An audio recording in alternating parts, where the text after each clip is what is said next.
We are here to acknowledge those many mistakes as our own, but also the weakness and stubbornness of the people themselves, who either deliberately or unknowingly failed or neglected to embrace government programs. This has resulted in so much poverty and suffering. For this, we also ask for forgiveness.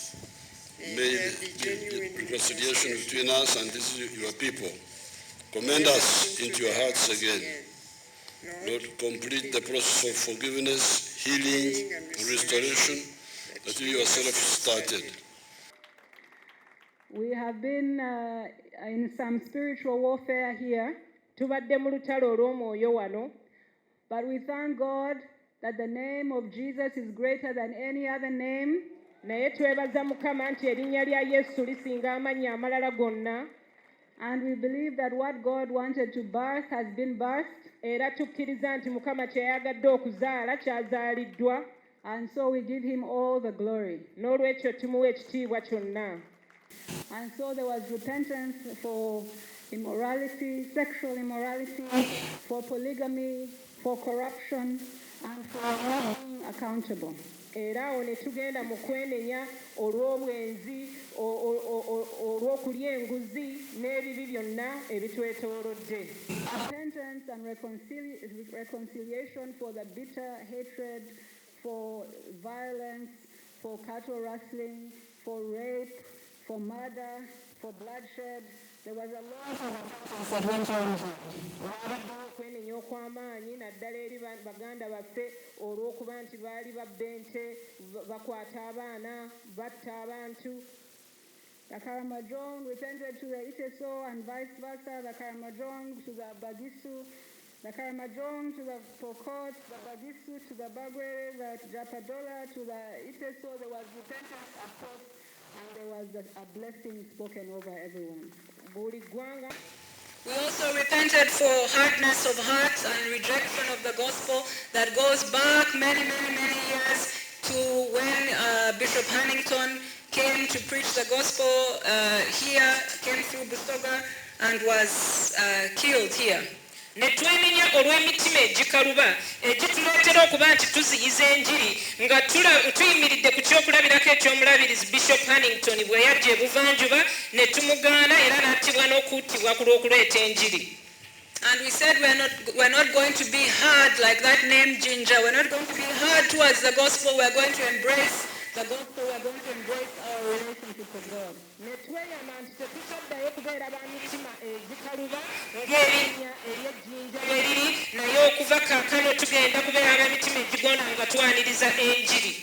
Finally, we had repentance for the defiling of the land, especially at the River Nile, where there's been so much defilement, all the way to all these high places here in Tororo, at Mount Elgon, in Karamoja. We repented for that sin of defiling what God created and using it as a place for evil altars. Era ne twenenya olw'okuweebuula ekitundu kyaffe okutandikira ejjinja paka mu Erigooni okuba nti Mukama obutonde obulungi bwe yatuwa tulibukozesa ate okuba nti tuweebuula bye yatuwa. So that is these gatherings enable us to jointly acknowledge that we are a nation under God. Era enkuŋŋaana zino zituyamba okujjukira nti tuli ggwanga lya Katonda. God's presence has been with us through the various changes and challenges that we have faced and overcome as a nation. Okubeerawo kwa Katonda kubadde naffe mu mbeera ez'enjawulo ne mu bizibu eby'enjawulo ng'eggwanga. It is indeed by the Lord's hand that we have been led and fed through the years. Omukono gwa Katonda gwe gutuwaniridde ne gutuliisa emyaka gyonna. May God open our eyes to view Uganda's tumultuous history of civil wars and the economic recovery from a spiritual perspective now. Mukama agulewo amaaso gaffe tube nga tulaba entalo ze tubaddemu n'ebizibu bye tubaddemu nga tubirabira mu mwoyo. God is with us through all the twists and turns. He will always be with us, and in him we... But it was resolved and peace was restored by God through the NRM. naye kyakolebwako era Mukama n'atuwa emirembe ng'akozesa NRM. This is God's doing and we cannot take it for granted. Kino Mukama y'ali okikola n'olwekyo tetusobola kitwala nga kya bulijjo. Because of the peace and tranquility God has granted us, today we can sit here in such big numbers to talk about the reopening of the Eastern Gate. Olw'emirembe n'obutebenkefu Mukama bw'atuwadde kati tusobola okutuula awamu nga twogera ku ebyo ebirungi Mukama by'atukoledde.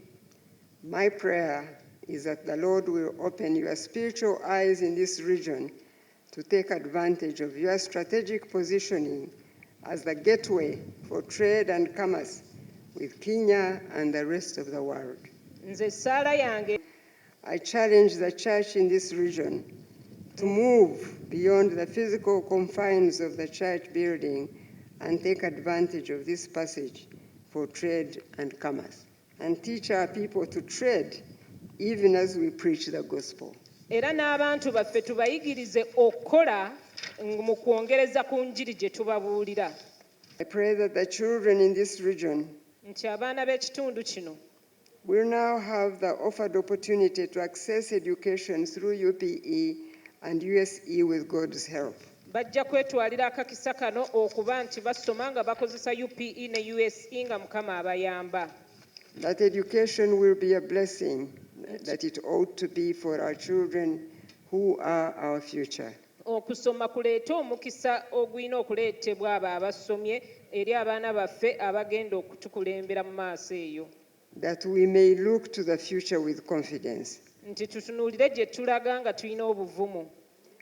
May all the parents of Eastern region gathered here in great numbers take up the responsibility of their children's education with a new commitment. Abazadde bonna abatudde wano n'ababeebuvanjuba batwale obuvunaanyizibwa okulaba nti basomesa abaana baabwe n'okwewaayo kwonna. So that we can all remember in time what God did for us through this mission. The Bible, the teaching of Jesus is very good. Kubanga okuyigiriza kwa Yesu kulungi nnyo. Love God with all your heart and your might, and love your neighbor as you love yourself. Yagala Katonda n'omutima gwo gwonna n'amaanyi go gonna, era yagala muliraanwa wo nga naawe bwe weeyagala. That's very clear. Ekyo kirambulukufu nnyo. How can you say that you love God whom you have never seen, but you hate your neighbor? Osobola otya okugamba nti oyagala Katonda oyo gw'otalabanga nako naye ng'ate okyawa muliraanwa wo? And you call yourself a Christian and you are going to church and all that. Ne weeyita omukristaayo ogenda mu kkanisa n'ebiringa ebyo. Then the Bible tells us that we are all made in the image of God. Era Bayibuli etegeeza nti ffenna twakolebwa mu kifaananyi kya Katonda. So it means when you hate me, you hate the handwork of God. Ekyo nno kiba kitegeeza nti bw'obanga onkyawa olwo okyawa omulimu gwa Katonda. Then the Bible is full of so much. Our bodies are the temple of God. Bayibuli ejjudde ebifaanagana bwe bityo bingi. Ekirala emibiri gyaffe yeekalo ya Katonda. So when you go to reckless living, alcohol, umaraya, you are desecrating the temple of the God. Kati bw'otambuza obulamu bwo mu ngeri eryawo nnagalaale, oli mu bwenzi, eno oli mu kwesiwa amagengere, onywa mwenge, olwo oli mu kwonoona yeekalo ya Katonda. And as Archbishop Obo told you here, Era nga Ssaabalabirizi Obo bw'abategeeza wano, these religions you are so much active in, amadiini gano ge mwenyigiramu ennyo, are they about one God or there are many gods? gakwatagana ku Katonda omu oba bakatonda bangi? Is there a Catholic God and a Muslim God and a Protestant God and a born-again God, or is it one God? Waliyo Katonda ow'Abakatuliki? Omukatuliki. Oba Katonda omukatuliki. Katonda omukatuliki, oba Katonda omusiraamu, oba Katonda omuprotestanti, oba ye Katonda wa bonna. So I could see then the issue of working. olwo nno n'ensonga ey'okukola. Because at that time, especially the Barokore, these Barokore people, Kubanga mu budde obwo naddala okusingira ddala abalokole abantu bano they were confusing our people, baali nga batabulatabula abantu baffe telling them that we are visitors here on earth. nga babategeeza nti ffe ku nsi kuno tuli bagenyi, Tuita Mbuyisi. we are just sojourners, Our permanent home is in heaven. nti amaka gaffe ag'olubeerera gali mu ggulu, Our gift, our wealth is there, obugagga bwaffe buli eyo, where there is no rusting, no cockroaches nga teriyo nnyenje wadde obutalavvu to eat our wealth. okusobola okulya obugagga bwaffe. So here we don't have to work. Kati wano eno tekitugwanidde kukola, teteekeddwa kukola. Here we are like the birds of the air, Wano eno tulinga ebinyonyi eby'omu bbanga which neither sow nor harvest, ebitasiga newankubadde okukungula, but God feeds them. naye ate mwattu Katonda abiriisa. So I said, you people, bye-bye.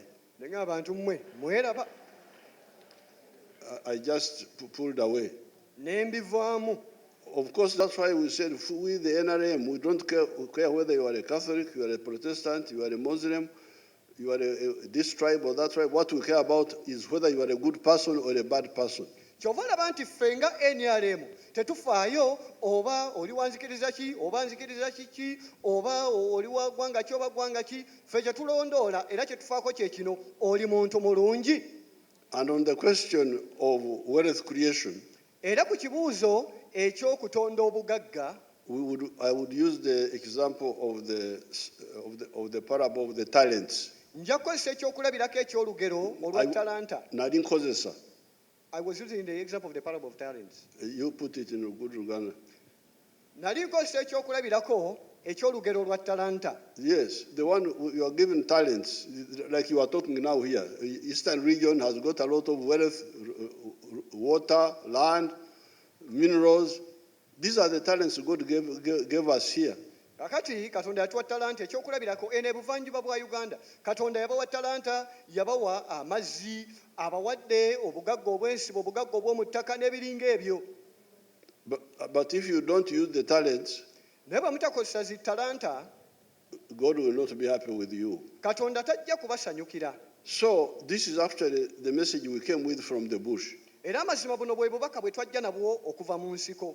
Unity, obumu, peace, emirembe, work in order to chase poverty from our homes, okukola okusobola okugoba obwavu okuva mu maka gaffe, and discipline. bwepo n'empisa. Then actually some people picked it up. Kati oluvannyuma abantu abamu ne God. kaakano bano bonna gonna muwanga Katonda ye yagatonda.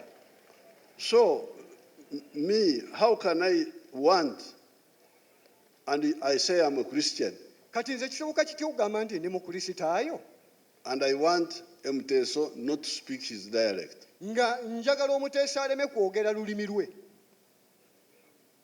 Speaks Rudama, mbu ayogere Ludaama, because the Badama are the majority kubanga Abadaama be basinga obungi in this area.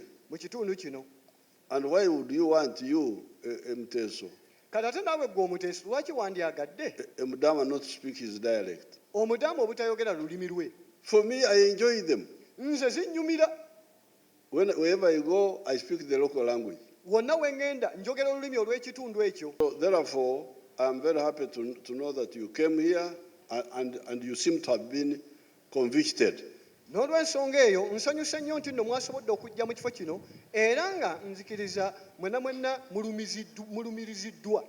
Now, on the issue of poverty, Kati nno ku nsonga ey'obwavu, really, it's because I have come here so many times kubanga nze wano emirundi egiwerako begging you, nga mbeegayirira writing, mu kuwandiika, giving examples, nga mbawa ebyokulabirako, setting up model farms ne mbateerawo faamu ez'ebyokulabirako like Kitierera, nga ey'Ekityerera, guiding you what you can produce. I pointed out 7 activities, ne nnondobayo ebikolwa bya mirundi 7, 1 acre of coffee, eka emu ey'emmwanyi, 1 acre of fruits, eka emu ey'ebibala, 1 acre of pasture, eka emu ey'omuddo, 1 acre of food, eka emu ey'emmere, in the backyard, poultry for eggs and piggery, okulunda enkoko mbaata biki ng'obirundira emmanju ennyumba yo n'obubizi bumutambuza ddembe, then the fish farming, okulunda ebyennyanja. all these water bodies in eastern Uganda, we can use them for fish farming. We have done experiment at Limoto, Twagezaako okukikola eyo, but you get people, they don't listen. naye mwate osiŋŋaana abantu nga tebawuliriza. Like in Busoga, Ng'ebusoga, Ebikado, ebikaado, sugar cane. ebikaado. I had told you so, please, if you have got small land, don't go for sugar cane. Mbagambye ne mbagamba mwattu obanga akataka ko katono ate tolimaamu bikajjo. The answer is the other 7 enterprises. Ekyokuddamu kye biri ebikolwa ebirala omusanvu. So therefore, N'olw'ensonga eyo I am glad ndi musanyufu that you have come here, and I hope Patience and her group have done something. muzze wano era nga nsuubira nti Patience n'ekibinja kye waliwo kye bakoze. And the fact that you are even here all together, Era amazima nti nno mwenna muli wano era nga tuli wamu and the religions, n'amadiini, that's very good. ekyo nno mwattu kirungi. Now, Kaakano we are talking, of course, we are talking about the infrastructure. amazima twogera ku bintu ebireetera emirimu okutambula ng'enguudo, ebizimbe, Emisingi ebyenfuna, emisingi gy'ebyenfuna, like the Nagongera Road and so on. ng'oluguudo olw'e Nagongera n'ebiringa ebyo. Yes, we shall work on that, but we have already worked on some of the other roads. Weewaawo tujja dukolako nalwo, naye n'endala nazo tuzikozeeko. The one from Jinja to Maraba, Oluva e Jjinja ne lwolekera paka e Malaba, we have done it 2 times since NRM came. olwo tulukoze emirundi ebiri okuva NRM lwe yajja. The one from here to Mbale to Soroti. Oluva wano paka e Mbale e Soroti eyo, The ones to Busia. eziolekera paka e Busia. Have you chased poverty from those? Kati eyo obwavu obugobyeyo, You find Tarmac Road here, osinga n'oluguudo lwa koolaasi wano, poverty is next. kati ate ng'obwavu bwe buddako wali ku muliraano. So, Kale nno even if we work on Nagongera and all the others, ne bwe tunaakola ku lw'Ennagongera na zino endala, but we don't deal with the issue of attitude change, naye ne tukattakwasaganya ensonga ey'okukyusa endowooza, I don't think we shall gain much. sirowooza nti nno tunaafunamu nnyo.